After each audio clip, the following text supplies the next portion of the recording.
Good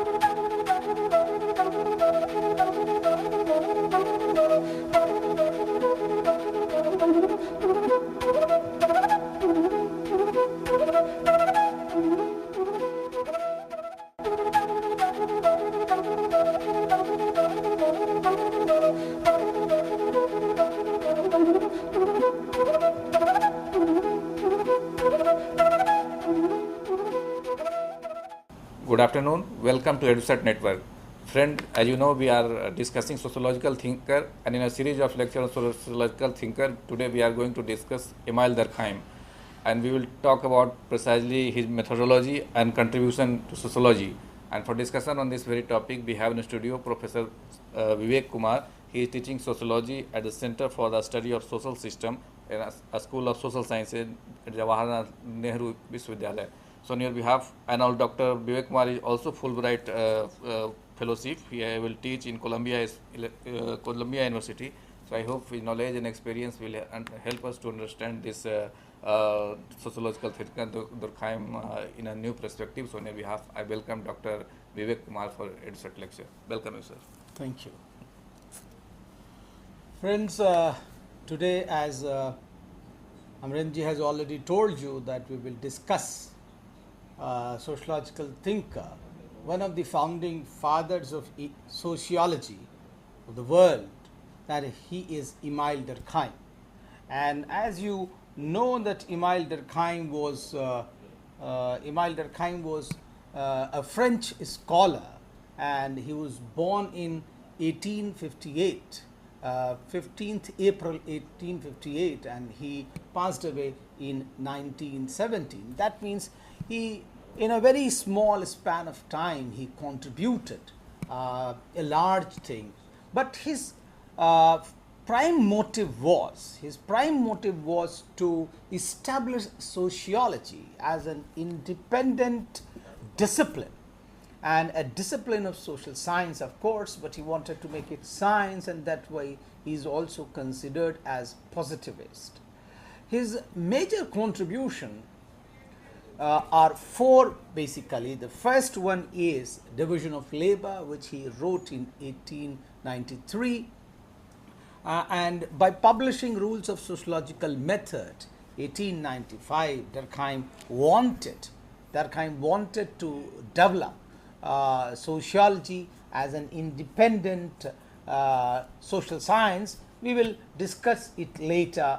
Durkheim's seminal monograph, that is Suicide, it was published in 1897, a study of suicide rates, not suicide in general, but suicide rates. We have to be very careful when we understand his suicide, that is sociological suicide rates among the Catholics and Protestants population, and this was a research which basically distinguished psychological fact and sociological facts, and he wanted to prove that suicide is a social fact, not a psychological fact. Now, if you see the third work of Durkheim, that is Rules of Sociological Method, and after that Suicide, the fourth work of Durkheim is the Elementary Forms of Religious Life, and this was published in 1912, and he presented the theory of religion, comparing socio-cultural lives of aboriginal and modern societies. Now, further he established reputation, and Durkheim not only wrote books to establish sociology as an independent social science, but he also established institutions. We will go back to and see actually what he established as an independent discipline. First of all, he went and established a department of sociology in Bordeaux University in 1895, and also brought out a journal that is Année Sociologique in 1896. That means he not only wrote books, he did not only do research, but he also established institutions. One institution, as you can see on your monitor board, it is basically University of Bordeaux 1895, and then journal. Journal basically help us to understand. Now from here, when we move to understand Durkheim as a sociological thinker, we need to see his influences, because influences are very, very important, friends. A fundamental influence of Durkheim's thought basically was sociological positivism of Auguste Comte. As you all know, Auguste Comte is considered to be father of sociology. As you can see on your monitor, Auguste Comte effectively sought to extend sociological method of natural sciences to social sciences. And according to Comte, a true social science should stress empirical. Earlier what was happening, that people were talking about ideas. They were trying to build sociological arguments, sociological facts on the basis of ideas. It was Auguste Comte who was trying to argue that no, we have to understand empirical realities. We have to go and research with scientific laws. Just like sciences do their studies by facts and observations, we have to also study social facts and sociological facts and sociological understanding. This was one of the major influences on Durkheim, though he differed basically. Now Durkheim on his part agreed Comte on many points. First, he accepted the study of society was to be founded on the examination of fact. Second, like Comte, he acknowledged that the only valid guide to objective knowledge was the scientific method. The third, he agreed with Comte that the social sciences could become scientific only when they are stripped of metaphysical abstraction and philosophical speculation. And at the same time, Durkheim also believed that the Comte was still too philosophical in his outlook. Now the second influence of on Durkheim's view of society was his positivism. And now positivism was the epistemological outlook of realism, although he never explicitly exposed it. Now friends, we have to understand positivism. What does positivism argue, and as a methodology, how positivism influences, and why did positivism was there in social sciences? Friends, as you all know that social sciences have emerged out of a revolution which is known as scientific revolution, and sciences emerged out of philosophy. So philosophy is considered to be mother of all sciences, and from sciences have emerged social sciences. Now if you see, the method of science is nothing but observation, objectivity, and then that observation can be actually made into data, and after that analysis can be made. But philosophy used to have an idea. That means you have to comprehend in your mind, and out of that comprehension you can write anything. You cannot go for experimentation, you cannot go for observation in the lab, but you have to think of mind. Now it is in this context I think positivism had an influence of natural sciences. Natural sciences had employed the different method, different approach to study society and social reality. In that context, positivism was transferred to social sciences when sciences were born. Social sciences were born, and Auguste Comte, as you all know, considered to be father of sociology, was influenced in the French tradition, and that influence was passed to Durkheim. Now Durkheim did not wholeheartedly take the advantage of Auguste Comte, but he also mixed his own methodology. Let us see a little bit of his own methodology. The first and the foremost part of basically his methodology or Durkheim adopted was realist perspective in order to demonstrate the existence of social realities outside the individual. Earlier, the realities was considered to be based inside the mind of the people, and it is in this context we see, you can see on your monitor that how individual perception of them is there. Now, the view was opposed to predominant philosophical tradition, which was empiricism, and empiricism as given by David Hume. And David Hume had argued that all realities in the outside world are the product of human sense. They are basically, they are not basically produced by experimentation. Now, Comte's positivists went a step further by claiming that scientific laws could be deduced from empirical observation. Now, this realism and empiricism can be sought to influence Auguste Comte. Now, if we move a little bit ahead, the methodology of Durkheim. Now, this methodology of Durkheim draws heavily also on another element, which is usually considered to be functionalist in nature, and I have argued that how Durkheim tries to construct the social reality, and it is here, friends, he draws heavily on organic analogy. Organic analogy, if you see, is another aspect of, major aspect of, rather you can say, Durkheim's sociology or social reality. Now, Durkheim argues that the methodology of organic analogy, in the sense that organic analogy comes to fore when actually he writes rules of sociological method. He tries to compare society. He also tries to argue about normal and pathological social facts. So, it is in this context, I think, organic analogy can be viewed as a system. Actually, you know, organic analogy views society as a system. Now, in this system, there are different parts.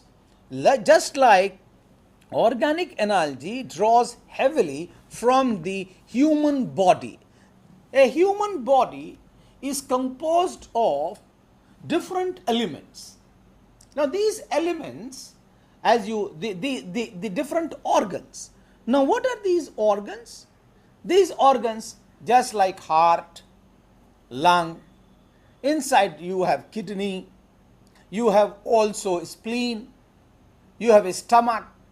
All these parts, they play a very different role, and yet they contribute into the maintenance of the body of the individual. Similarly, he argued that society is made up of different organs and different institutions.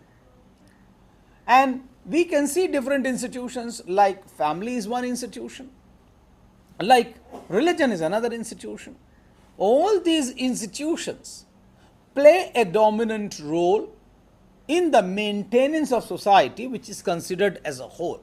So, organic analogy begins observing society as a system which is composed of different parts, and these parts can be only understood in the proper interconnectedness and interdependentness. So, they contribute in a manner, and that is the function of each part. Similarly, society has different parts, and this is what, when Durkheim is trying to construct his methodology to understand society, he also takes this organic analogy into consideration. Now, another aspect of Durkheim's methodology is idealism. Now, what exactly do you mean by idealism? And Durkheim asks that ideas are always present in the society. Ideas precede sciences. That means people have been making sense of this world. People have understood the environment in their own way, and these ideas have not gone, they still persist. And that is why, friends, if you see idealism, he brings in, let us see how rules of sociological method he construct. You can see on your network that what is basically idealism is taking place. Now, idealism is used in rules of sociological method in big way. Now, he gives an example that how ideas are still very important in this era, and he says that long back we have come to know that sun never sets, sun never rises, but still there is an idea among the people that sun rises and sun sets. This is not at all correct, because scientifically it has been proved that science never sets, sun never sets, and sun never rises. Therefore, friends, we have to be very careful when we construct the idea of social reality. When we want to understand society, we have to see how these ideas enter into our mind and they start playing as scientific in nature. They are not, and that is why Durkheim says that no, we have to do away with these ideas. So he also thinks that ideas are there in the society, they very much exist, and we have to do away with that if we want to make sociology a science of the society. Now it is here that, friends, he enters and writes the book Rules of Sociological Method. Now, rules of sociological method have a five-fold aim. What are these aims? For the first time, he wanted to establish sociology as an independent discipline. This was the first and the foremost objective of writing Rules of Sociological Method. The second aim was to establish a specific domain of reality which is not studied by any other subject. It is only sociology which can study these elements. Now, to establish a specific domain of the reality is the second. The third element is basically giving legitimacy to organic analogy. He wanted to argue that without organic analogy, in the beginning, sociology cannot establish a scientific subject matter, and therefore you have to give legitimacy. And the fourth, the possibility that there is a possibility of specific scientific knowledge of the social order. It is not necessary that you cannot have, there is basically demonstration, both the possibility and the necessity of a specific scientific of social order. Now, friends, let us come to the first element of his. What is a social fact? The whole argument of Durkheim rests on this particular idea. What is a social fact? And a social fact is every way of acting, fixed or not, capable of exercising on the individual an external constraint, or again, every way of acting which is general throughout a given society, while at the same time it is existing own right independent of the individual manifestation. Now, if you see the four elements or three elements are very, very clear, that Durkheim is trying to argue that social facts, basically he is trying to to evolve the subject matter of sociology.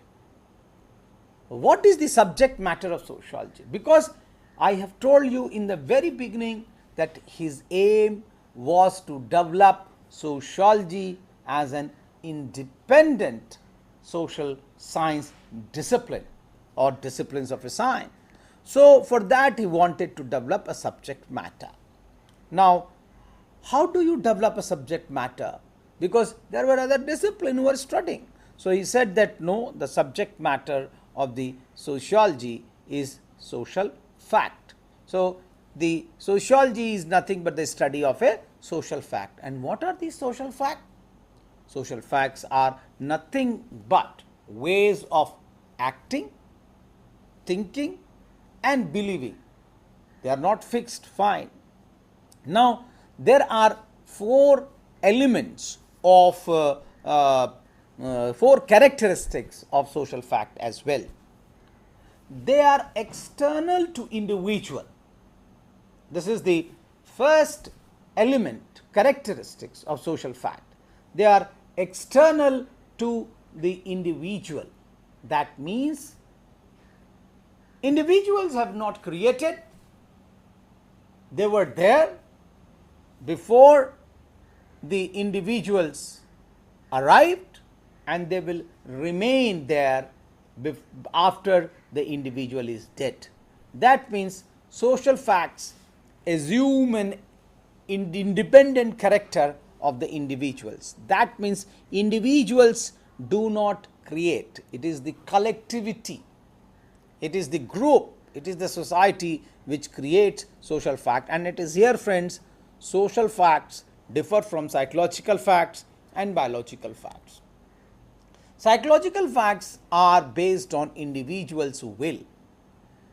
So, whatever you want you can do, and therefore, you can be called as individual. As an individual, you can create, you can destroy, you can think, you can actually, the other moment you can change your mind.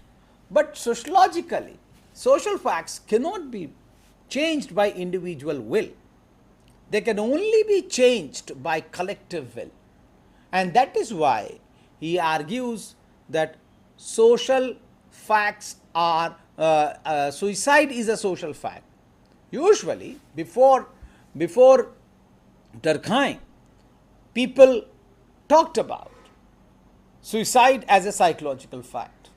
But he says that no, there is not a type of suicide, and in his book Suicide, he gives this example that how social facts are basically not, suicide is not a social fact.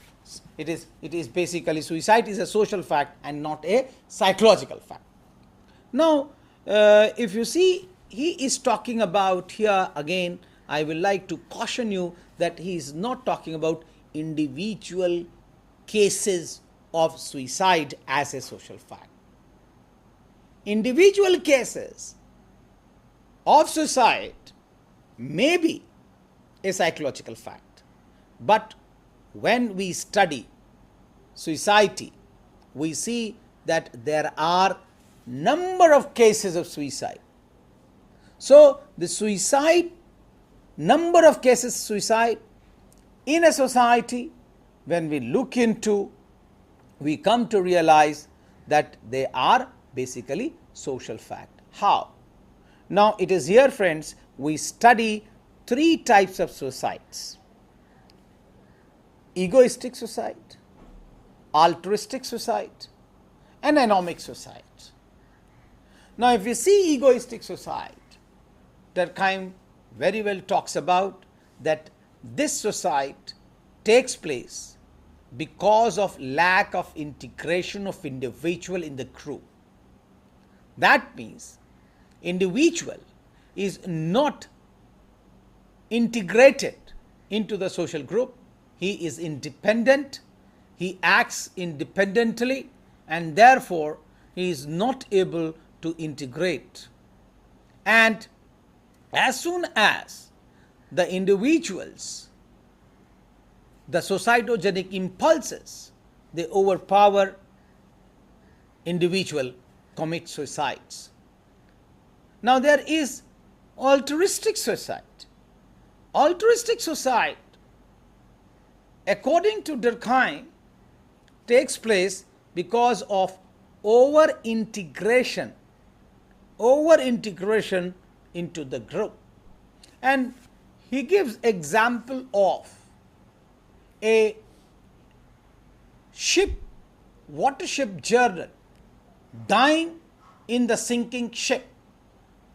The general, the commander of the ship, doesn't want to leave the ship even though he knows that the ship is going to sink. And why, friends? This is because he is too much integrated into the group that is basically ship. The second example is also given by Sati. In Indian society, we have seen in the past Indian women used to put themselves on the funeral pyre of their husbands when their husbands used to die. They used to burn themselves on the funeral pyre of their husbands. Now, why this happen? And this can happen only when the individual is too much involved in the group, integrated in the group. His independent existence has no value. He lives by the group, and that has been the characteristics of traditional society, because individuals do not have an independent existence. They are part of a larger whole, and therefore, friends, I think we have to understand that the another element of suicide, which is altruistic suicide, given by Durkheim, dependent upon over integration. The third element, the third type of suicide which Durkheim talks about, and I want to prove the characteristics of social fact that is external to the individual. Here it is basically the anomic suicide. Now, anomic suicide takes place because there is normlessness. The old norms have yet not gone, and new norms have not yet taken. Therefore, we see that there is a situation is of normlessness, and individual is not able to understand how and where to follow, which rule to follow, and therefore he commits suicide. So we have, friend, social fact as one of the basic contribution to understand the subject matter of sociology by Durkheim, and we are trying to understand the first element of social fact, and this is basically external to individual. That means individuals, though important, but they do not create social fact individually. Rather, when they come together collectively, they create social fact. The second element of social fact, according to Durkheim, is they are coercive in nature. That means they are coercive in the nature, in the sense that if you don't follow them, then there will be a restriction, there will be a ridicule, there will be some exclusion which you will suffer. For instance, or you may not be even able to participate in the proper life. For instance, currency is one which creates coercion on you.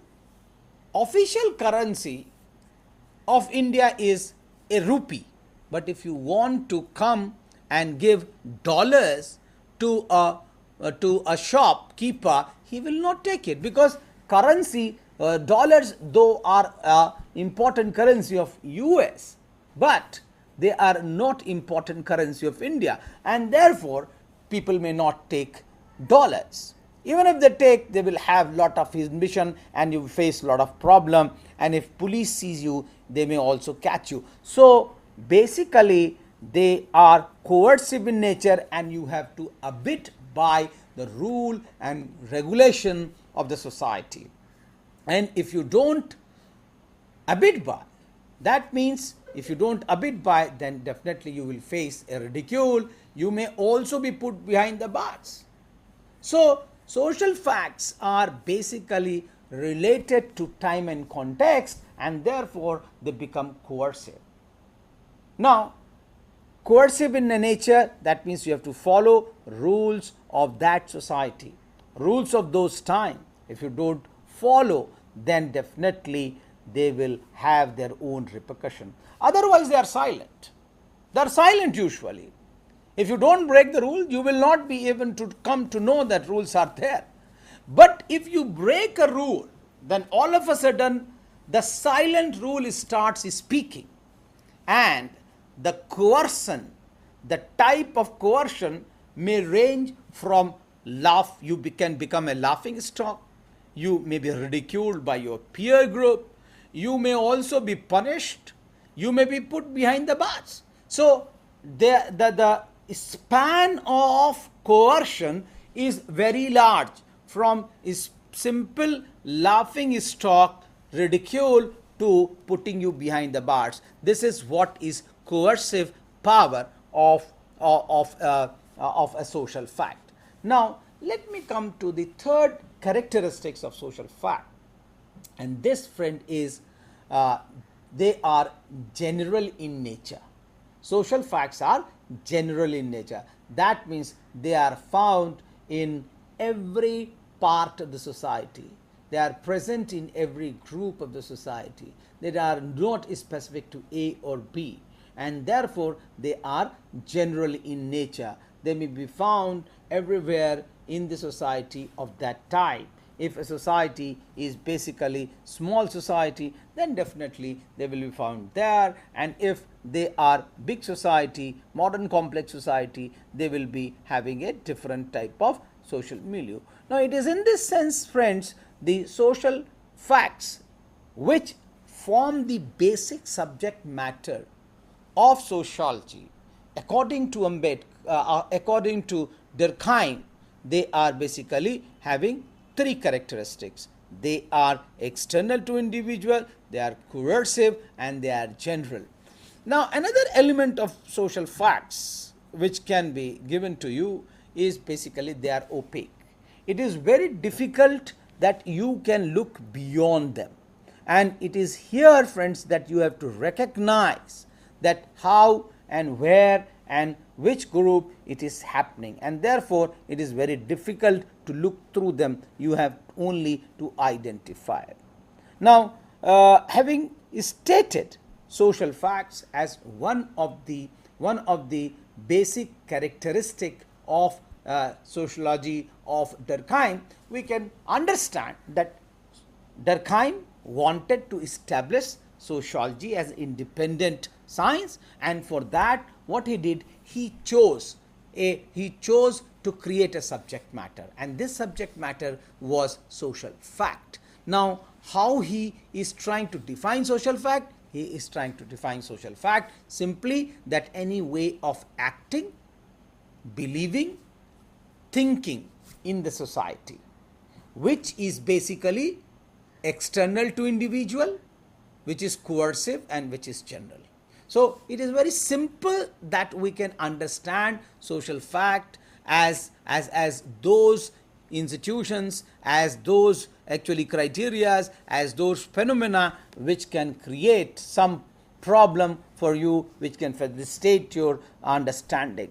Now from here, friend, if we move a little bit more and we can understand social fact, that they are related to time and context.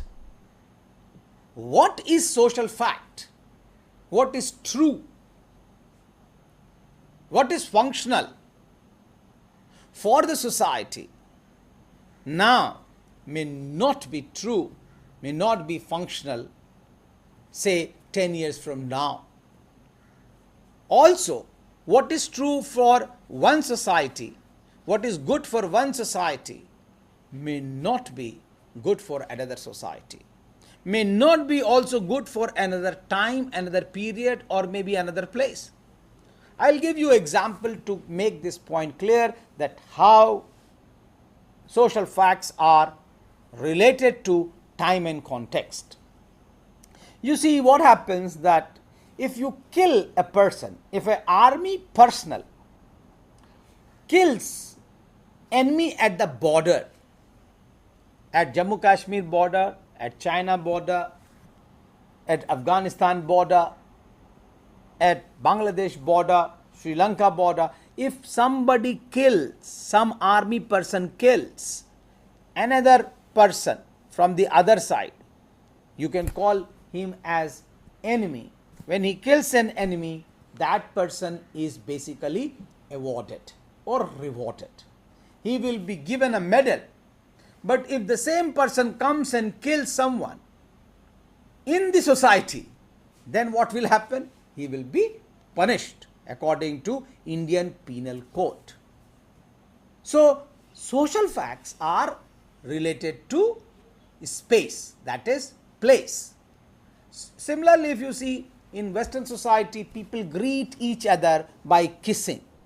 But in our society, we greet each other with namaste, with adab, or we say good morning, come, something like that in our own language. If you are in Tamil Nadu, they will say vanakkam. If you are actually in Maharashtra, they will say their own language. So our way of greeting is namaskar, vanakkam, sat sri akal, or adab.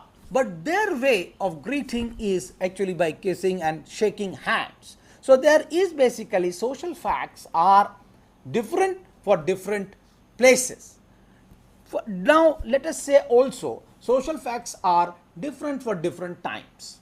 Now if you see, once upon a time, sati used to be very prevalent in Indian society, and those women who committed sati, they were considered to be as goddesses. But now sati has been banned because it is considered as inhuman. Similarly, if you take Western society, at that time, gay and lesbianism used to be in many societies, it was a punishable offense, but now slowly and slowly actually they are getting acceptance. That means time is passing away. Similarly, we have heard just now example of calf panchayats, how actually people are punishing. So still it is not accepted. So what is happening is that the social facts are basically related to time and space. I gave you example of place, I gave you example of time as well. So in this sense, we see when we want to understand society, we want to understand social action, when we want to understand the social order, we have to see the basic unit, and basic unit here for Durkheim is social fact. And any social fact, any way of thinking, believing in acting, which is coercive, which is basically external to individual, and which is general. Now from here, when we see how Durkheim sees society with another social fact, and this is the fact of division of labor.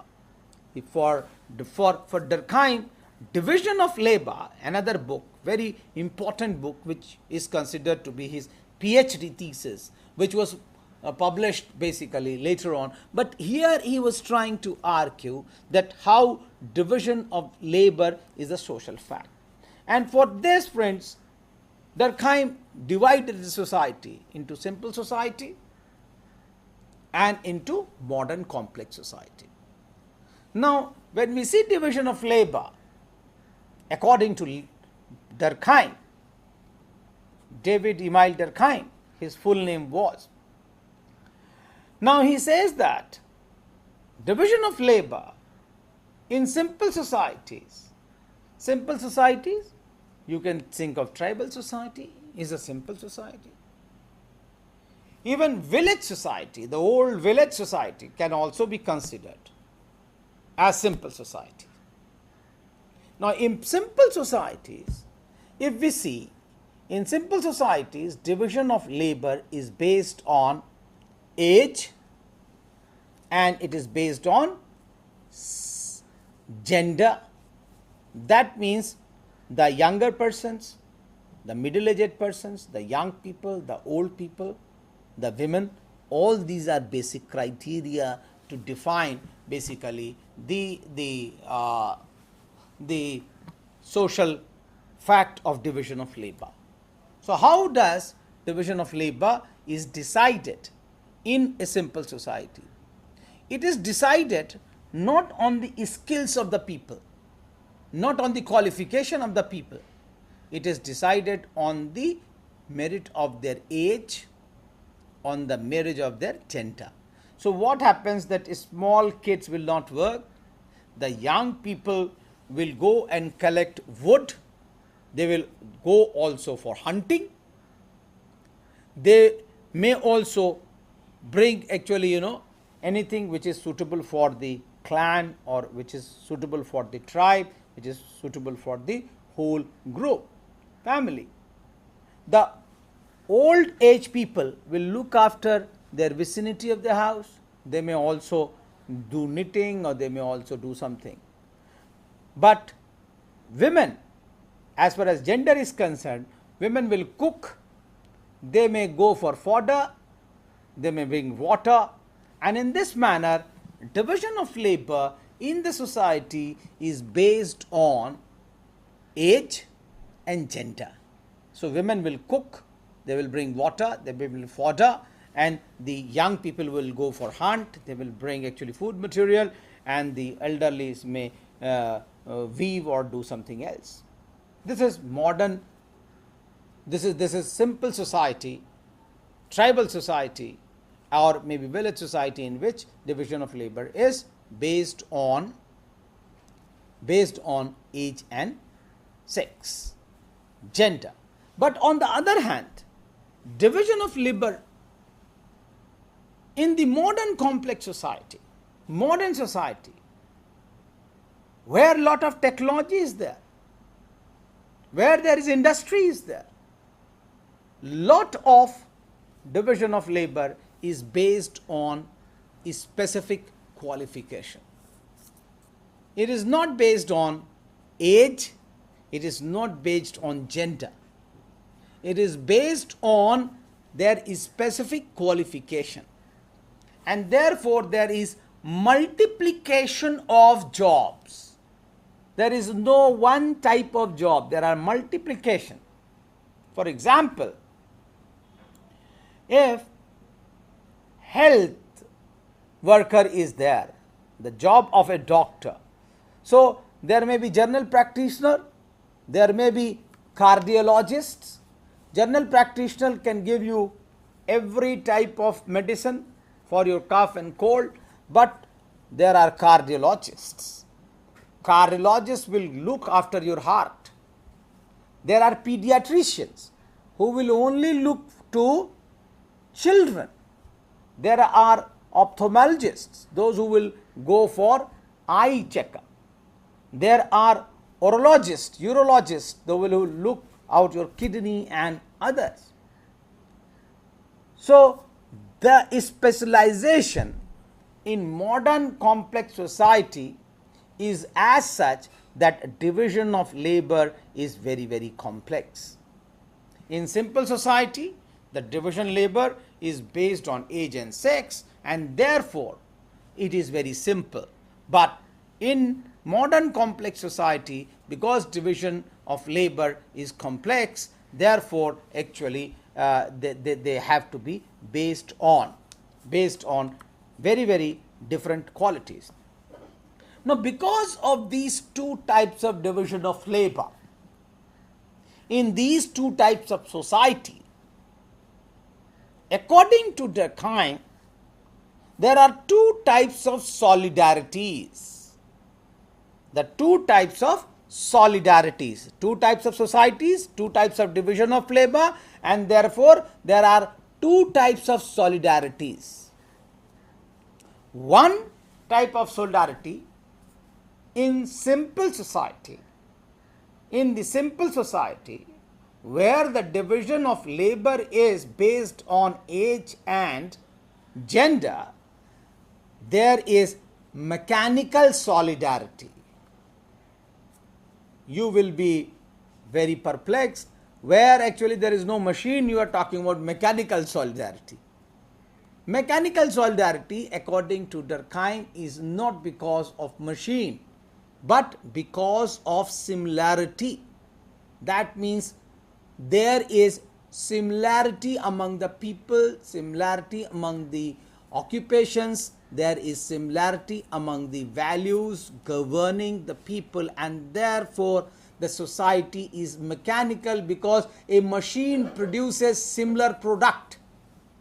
A machine, if suppose a machine is producing bottle, one bottle, drinking bottle, he will produce, that machine will produce similar bottles throughout his production life, and therefore the similarity of the product produced by machine is called as mechanical production. Therefore, actually Durkheim draws one analogy, and this analogy is that production of some product from the machine is similar. Similarly, production of solidarity produced by similarity of society is called as mechanical solidarity.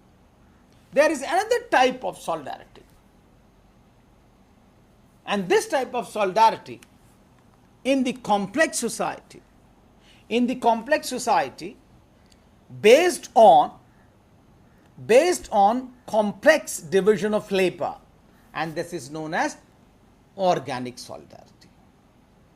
Organic solidarity, he draws it from organic analogy. I told you in the beginning that one of the basic methodology of Durkheim is also organic analogy, and he draws organic analogy, he draws from organic analogy that how this body is in equilibrium, because there is a solidarity in the body, there is equilibrium in the body. Similarly, society also has equilibrium. Society has a solidarity, unity. What is that, and how that unity is produced? Why? Because, friends, as in the body there are different organs. These organs are of different shape and size. These organs have different functions. They contribute differently in the making of the whole, but yet they produce, they maintain the whole body. Any organ stops functioning in the body, what will happen? There will be a problem in the body. Body will not be in good shape. It will be diseased. Similarly, there is a society. Society is composed of different organs. Just like body is composed of different organs, there is heart, there is lung, there is kidney, there is stomach, esophagus, there is actually testes, everything are there, and they are contributing into the maintenance of the body. Similarly, there are organs of the society. I told family is organ of the society. Family contributes into the socialization process. In the occupation, in the production system, it used to early produce it. In consumption unit. So the organs, the organization of the society, institution of the society, they are organs of the society. Now these organs contribute. Similarly, we see that the organic analogy, solidarity which is produced in the society is just like different groups contribute into the maintenance. I would like to take another example to make this point clear, that how organic analogy creates solidarity. Now, Indian society, I'll give you example from the Indian society to prove how different organs of the body, they contribute in maintenance of the society body, and how different organs of the society, they contribute into the maintenance of solidarity of a society. For example, in Indian society, we have seen that there are different groups. There are different religious groups. There are Hindus, there are Muslims, there are Christians, there are Sikhs, there are Buddhists, there are Jains, there are Zoroastrians, and there are Baha'is. They are different religious groups. But when it comes to India as a nation, they are contributing into the maintenance of this country. They are different, and yet they are contributing into the maintenance. Now you can see the Sikhs production in Punjab is very, very great. They grow wheat. Even a small community like Parsis, Tatars, they contribute in the economy, the labor of the society. There are different linguistic groups in India. According to W.G. Grayson, there are 1070 speaking language mother tongues in the country, but they all contribute. So we call it as unity in diversity. We are diverse, we are different, and yet we contribute. Similarly, this analogy which Durkheim was talking about, the different organs of the body, they contribute into the maintenance of this body. If heart says that I am on strike, what will happen? But heart doesn't say that I am on strike. Heart keeps on contributing into the maintenance. His heart keeps on pumping the blood. Similarly, the different groups in the society, they contribute. There are nowadays there are so many jobs. There is media person, there is a cameraman, then there is an anchor. They all contribute into a program. Similarly, you can see there is a cricket match going on. Some people make bat, some people make ball, some people are actually only watching, some are commentators. They contribute, but they are all different. So therefore, friends, we have to understand that there are two types of society: simple society, and there are complex societies. In simple society, their division of labor is different, and in modern complex society, division of labor is different. There is different solidarity in mechanical solidarity in simple societies, and there are organic solidarity in modern complex society. And there are two types of laws also, friends, in these two types of societies. The first law in the simple society is repressive law. Repressive law, that if you will take an eye, if you have made a person blind, then definitely you will be also blind. So an eye for eye is the repressive law. If you have killed a person, then you will be also killed. That is the repressive law in the simple society, in the tribal society, and also actually in the villages. Sometimes it happens. But in modern complex society, the laws are restitutive laws. That means if you have committed a crime, then you will be given a chance to rectify yourself. If you can rectify yourself, if you can definitely go by it, go by the rules of the society, if you are refining yourself, then definitely you will be given a chance to refine. it is in this context, friends, that we see that modern complex societies have different penal position. It is not that if somebody has killed, so his life will be taken. No, there are different laws, and these laws have emerged because of collectiveness. Now, it is here that, friend, we say that Durkheim has contributed immensely to understand social order, society, social fact from a very different vantage point. It is here also, he also contributed to understand crime. He says that a crime is that which basically hurts the collective conscience. Any act which hurts the collective conscience will be a crime. It is not that any act which is punished with that is crime. No. He says that actually any act which hurts the collective conscience of the society is basically a crime. A murder is punishable offense, no doubt, but that is punishable offense not because it is crime. It is punishable offense because it hurts the collective conscience of the society. Society somewhere is hurt. The laws of the society are broken, and therefore it is punishable offense. So we have to understand the society's phenomena. The society work differently.